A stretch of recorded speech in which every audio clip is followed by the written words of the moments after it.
guys? It's DatAyess here, and I'm bringing you a guide to Mordekaiser for League of Legends. Basically, he's pretty tanky, but he's not actually a tank. Some people build him as a tank, and if you see any guides to, don't. He does 0 damage now that they've nerfed him, and pretty much just changed all the scaling on his abilities. Um, all his skills are pretty, simple skills. His passive puts 35% of the damage that he deals into a shield that decays 3% every second.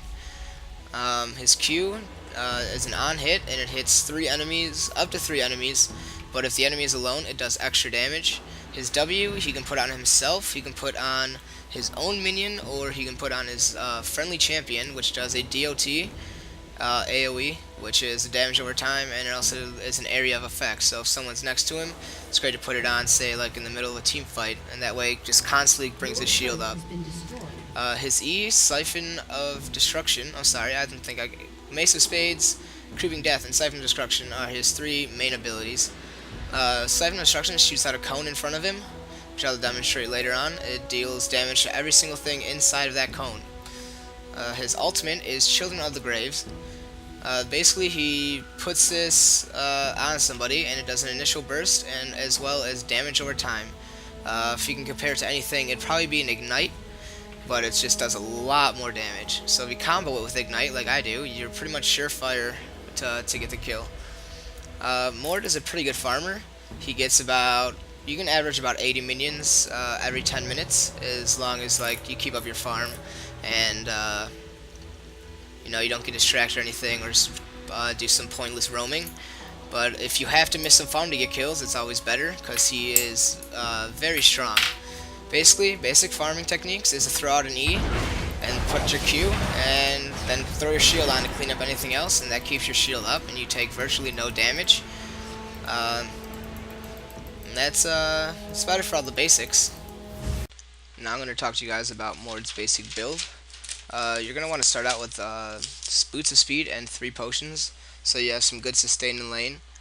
And then once you can either back when you have all the money or back frequently. You're going to want to pick up a Hextech Revolver.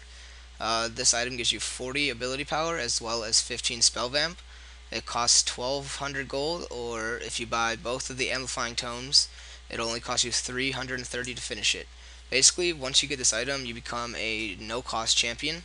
So, he uses health as his cost for all of his abilities. So, and after you get this spell vamp is enough to heal you back from all of it. You're going to want to rush a Will of the Ancients, which builds off of a Hextech Revolver.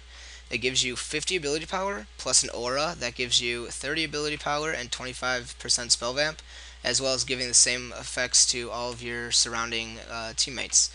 This item costs 2100 gold, or building from a Hextech Revolver and 1 amplifying tome, you can finish it for 465. After this, I usually go right for Riley's Crystal Scepter, starting off with the Giant's Belt. After completing this, you get 80 ability power, 500 health, and this item costs 3105 and 700 gold if you build it from all the items, which are a Giant's Belt, a Blasting Wand, and an Amplifying Tome.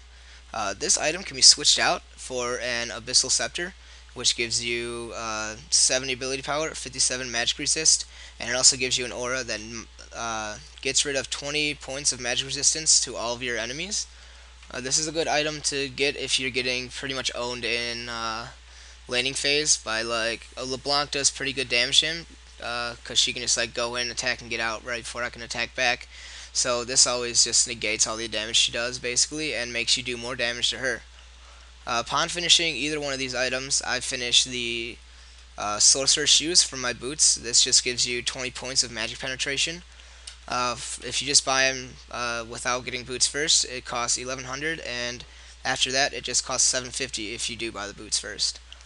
The next item I get is the Rabadon's Death Cap. It gives you 140 ability power, and it also gives you plus 30% of your total ability power.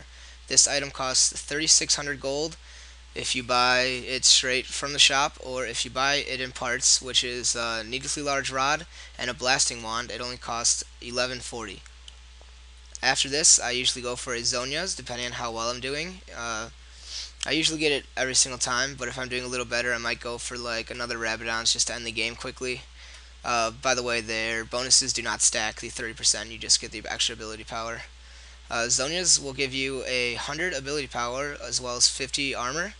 Uh, its ability is a 2-second invulnerization, and it also goes on a 90-second cooldown.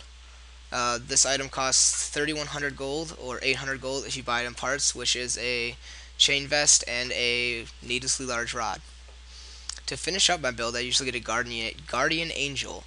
This item grants you 68 armor and 38 magic resistance, and upon death, you are revived with 750 health and 375 mana, and this cooldown is 5 minutes. Basically, this build lets you be really tanky, really sustainy, and pretty much unkillable if you use it to its fullest. Just usually you got to remember to use your Zonias if you're about to die. So you should just throw out all your abilities, Zonias, and right when Zonia ends, you should have all your abilities again to do maximum damage. Okay, for the room page for Mordekaiser, you're going to want to take Greater Marks of Insight, which is Magic Pen Reds.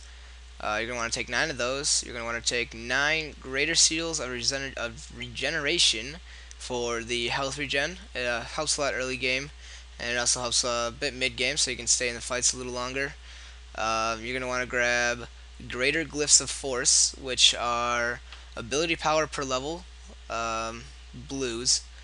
And for quintessences, you're going to want to grab Greater Quintessence of Potency, which is flat ability power.